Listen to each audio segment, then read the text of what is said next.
There are maps that lead to gold and maps that lead to war. But then, there are maps that lead to questions we are not yet prepared to answer.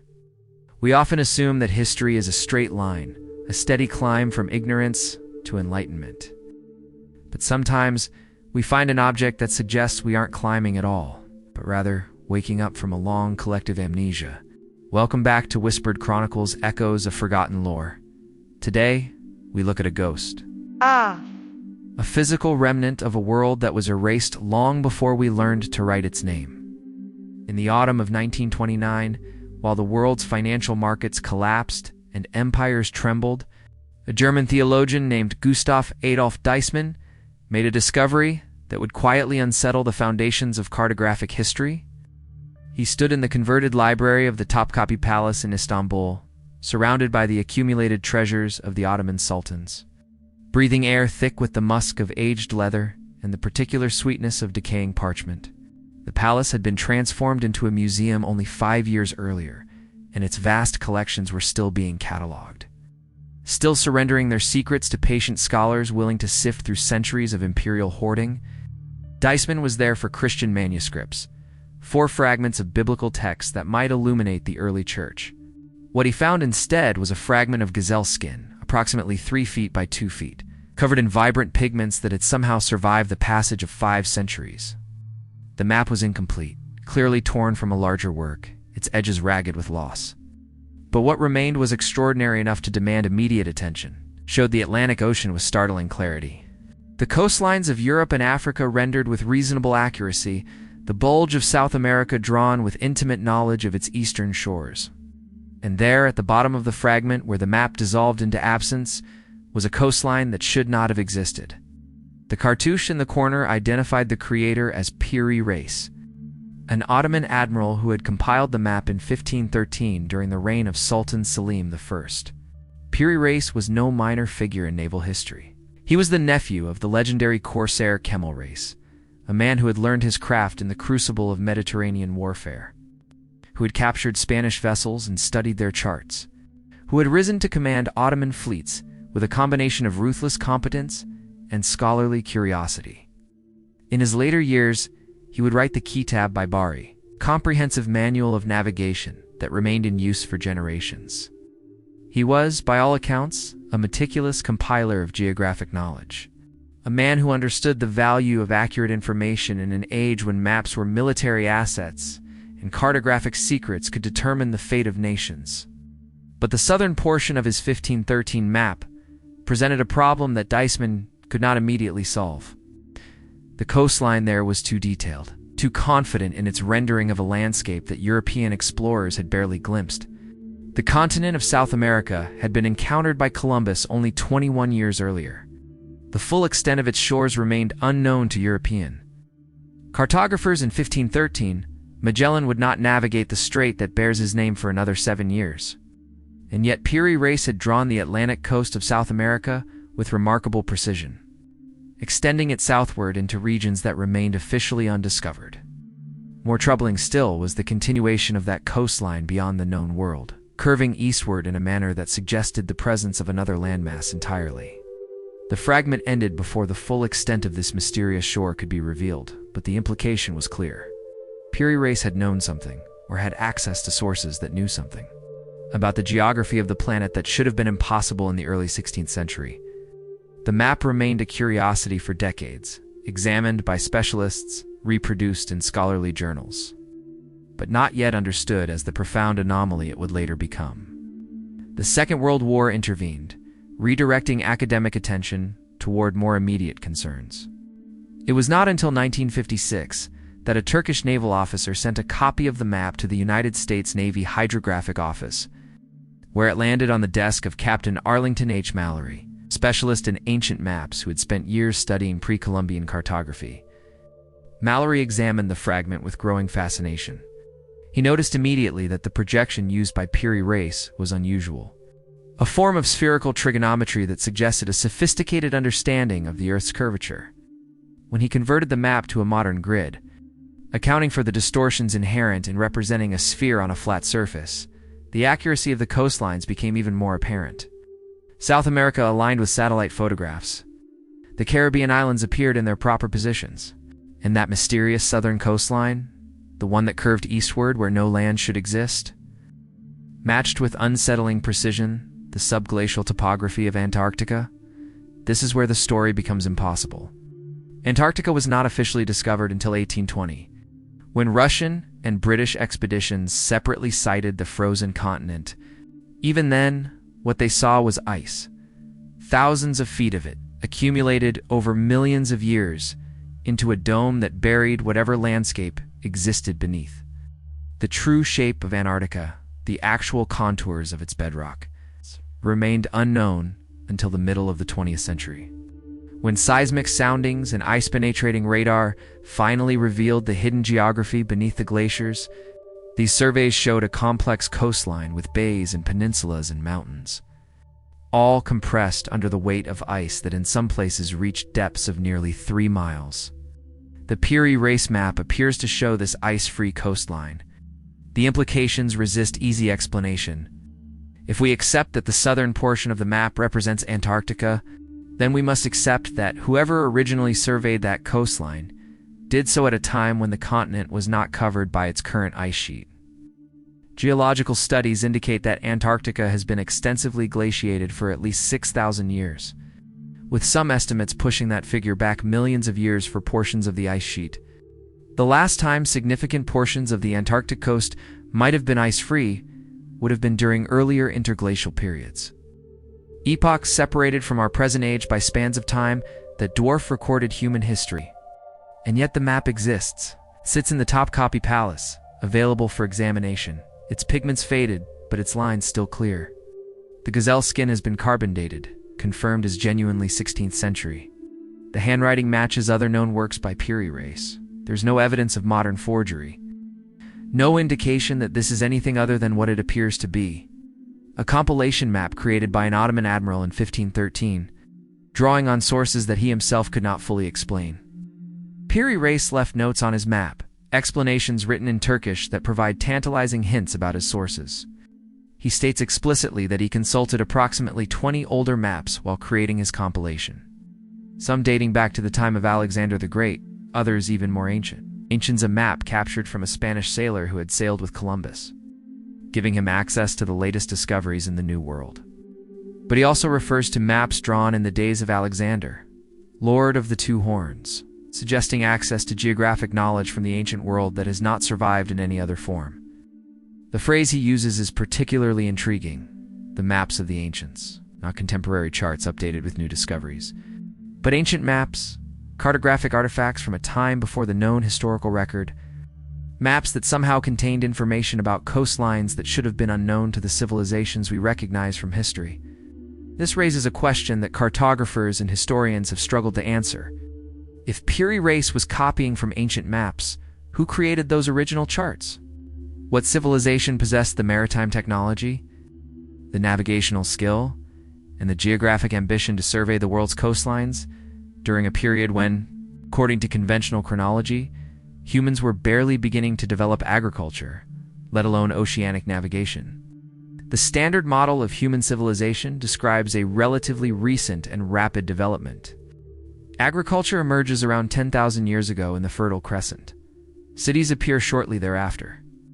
Writing develops in Mesopotamia around 5,000 years ago, allowing history to begin in earnest.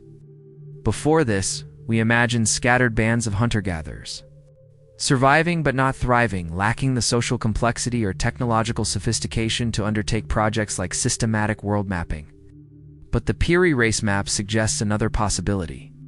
It suggests that the cartographic knowledge of the ancient world was more extensive than we have assumed. That somewhere in the fog of prehistory, there existed a society capable of mounting systematic exploration, of sailing to the ends of the earth and recording what they found with precision sufficient to impress modern surveyors. Consider what would be required to create such maps. It would need ships capable of long-distance ocean travel, vessels that could survive storms and navigate by stars and return with their crews intact.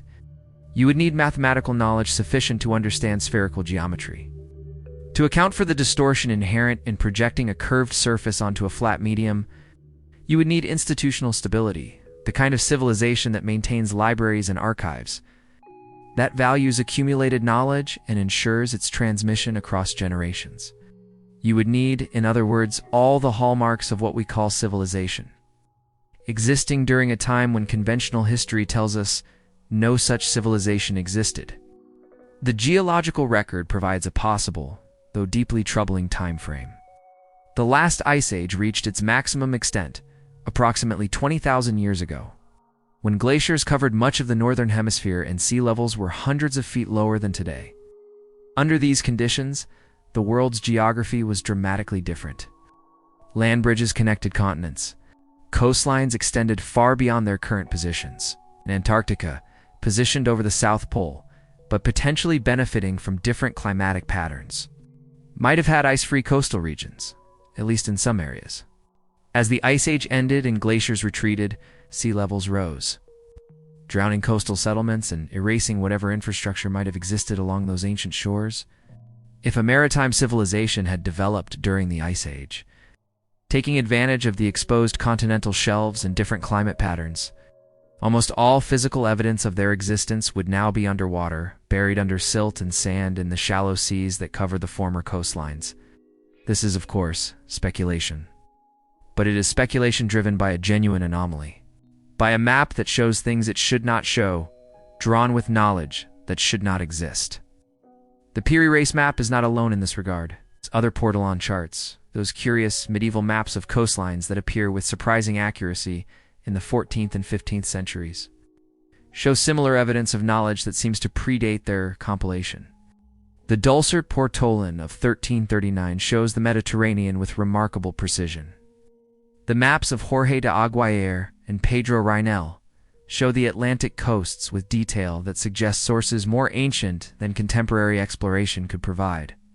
Cartographic historians have noted that these maps appear suddenly in the medieval period, without clear developmental predecessors.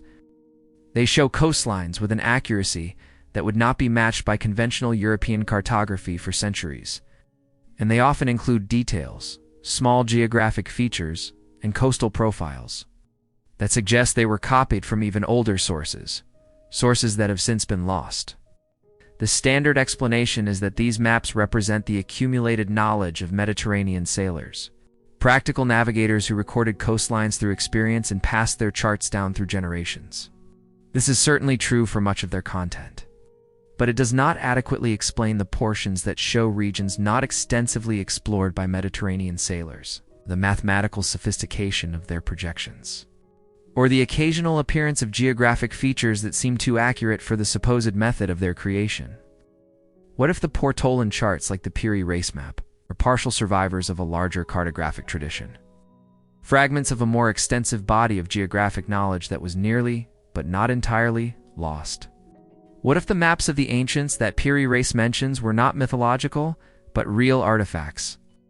Charts created by a society that had systematically explored and mapped the world during the window of opportunity provided by the late Ice Age, before rising seas and shifting climates erased their coastal cities and scattered their descendants.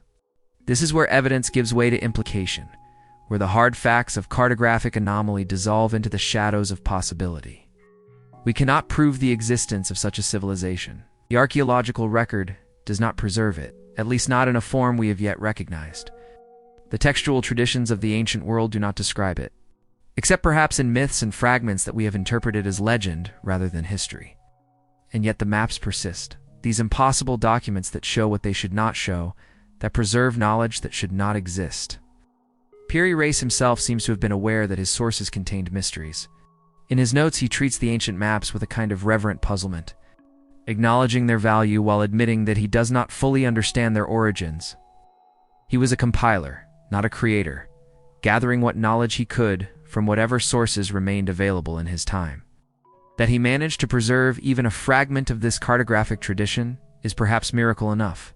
The map fragment in the Topkapi Palace has become a focal point for those who question the standard narrative of human development, who suggest that our history is longer and more complex than conventional chronology allows. It has been cited by everyone from serious scholars proposing earlier seafaring cultures to enthusiasts proposing more exotic interventions.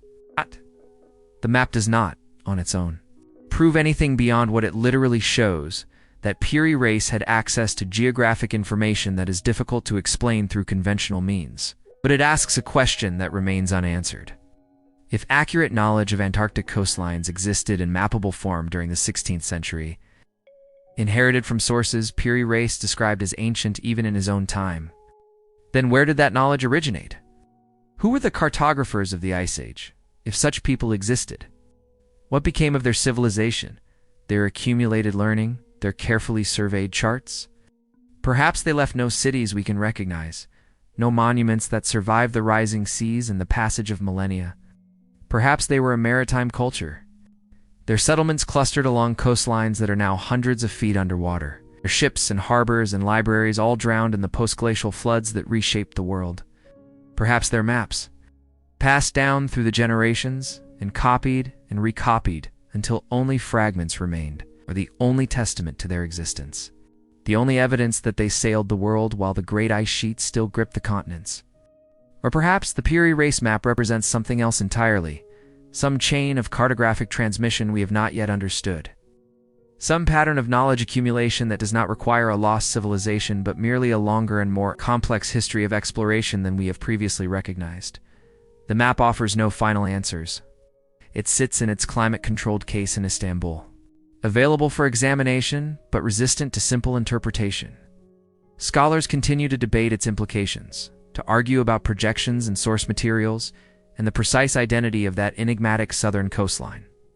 The geological evidence for ice-free Antarctica and human timescales remains disputed. The archaeological evidence for Ice Age civilizations capable of world mapping remains absent, or at least unrecognized. But the map endures. And with it endures a question about the depth of human history. It's about what knowledge might have been lost in the great forgettings that separate our age from the ages that came before. We live in an era of unprecedented cartographic precision. Satellites map the Earth with centimeter accuracy. Digital databases catalog every coastline, every mountain, every feature of the planet's surface. Our maps are complete, comprehensive, and constantly updated.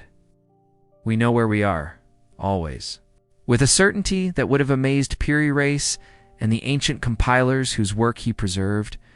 But maps are fragile things. They burn and rot and fade. They are lost in wars and disasters, and the simple entropy of time. The ancient library of Alexandria burned, and with it went countless texts and charts, and accumulated knowledge from across the ancient world. How many other libraries have burned? How many archives have crumbled? How many carefully maintained collections have been scattered by the turning of ages? The Piri Reis map survived by accident, tucked away in an Ottoman palace. Preserved by the dry climate of Istanbul and the careful stewardship of generations of archivists who may not have fully understood what they were protecting. How many other fragments existed once, showing other portions of the world, revealing other secrets of ancient geography? How many were lost, used for scrap, destroyed by conquerors, or simply allowed to decay into dust? If civilization were to collapse tomorrow, if our cities were to drown beneath rising seas, or be buried by advancing glaciers, what would remain of our cartographic knowledge in 10,000 years? The satellites would fall from orbit. The servers would corrode. The printed atlases would rot and burn. Perhaps, if we were lucky, a few fragments might survive, copied onto durable materials by people who recognized their value, even if they no longer understood their origin. Perhaps some future scholar would find these fragments and puzzle over them, wondering how the ancients knew so much, how they had mapped a world that seemed impossible for their supposed level of development. The great year turns. Civilizations rise and fall. Knowledge is accumulated and lost, and sometimes through chains of preservation we can barely trace, pass forward into ages that no longer remember its origin. The Piri Reis map is a reminder of this cycle, a testament to what can survive when everything else has been forgotten. In the end, we are left with a fragment of gazelle skin, covered in faded pigments, showing coastlines that speak of mysteries we cannot fully resolve. It hangs in the Topkapi Palace, this impossible document, waiting for us to understand what it is trying to tell us about the depths of our own history, about the mariners who sailed before us, about the knowledge that can survive even the ice. And perhaps that is the true power of the Piri Reis map. Not that it proves some single, dramatic lost civilization, but that it refuses to let us believe our story is complete. It reminds us that human knowledge does not move forward in a straight line. It pools, it recedes, it vanishes beneath the tides of time, and sometimes by chance or by care, it washes back ashore. What we call history may only be the portion that survived the fires, the floods, and the forgetting. Somewhere in the past, hands traced these coastlines with confidence. Someone believed the world could be known well enough to be drawn. And somehow, through war, empire, and collapse, that belief endured long enough to reach us. Thank you for watching Whispered Chronicles, Echoes of Forgotten Lore. The Piri Reis map does not shout its secrets, it whispers them. Yes. It asks us not what our ancestors knew, but how much we have already forgotten. And it reminds us that even now, standing at the height of our own age, we may be far closer to the edge of another forgetting than we care to admit. If you enjoyed this video, please subscribe so you never miss a single exploration into the past. Until next time, stay curious and stay safe.